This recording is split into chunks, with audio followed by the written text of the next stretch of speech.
বাংলার জন্য একবার ভেবে দেখুন।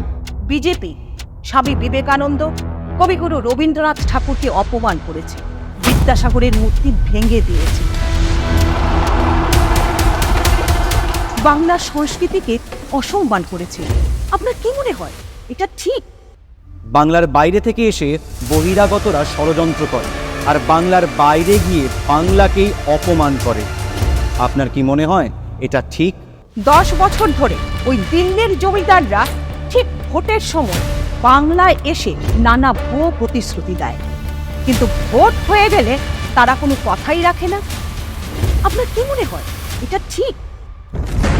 গত 5 বছরে আমাদের থেকে দিল্লির জমিদাররা 4,60,000 কোটি টাকা কর হিসাবে নিয়ে গেছে, অথচ আমাদের হকের 1,60,000 কোটি টাকা জোর জবরদস্তি আটকে রেখেছে।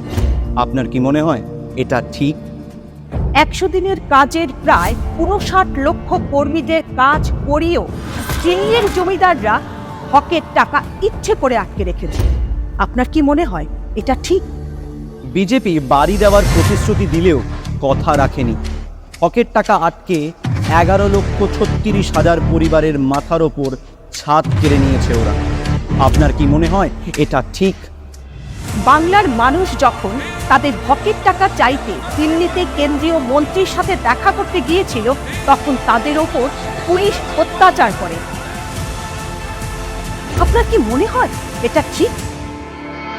রাজনৈতিক কারণে বাংলা বিদ্বেষী মনোভাব রেখে বাংলার মানুষের সাথে দুর্ব্যবহার করা, ঘৃণা করা, অন্যায়ভাবে জোর জবরদস্তি বঞ্চিত করা, এই কারণগুলোর জন্য বিজেপি কি বাংলা বিরোধী নয়?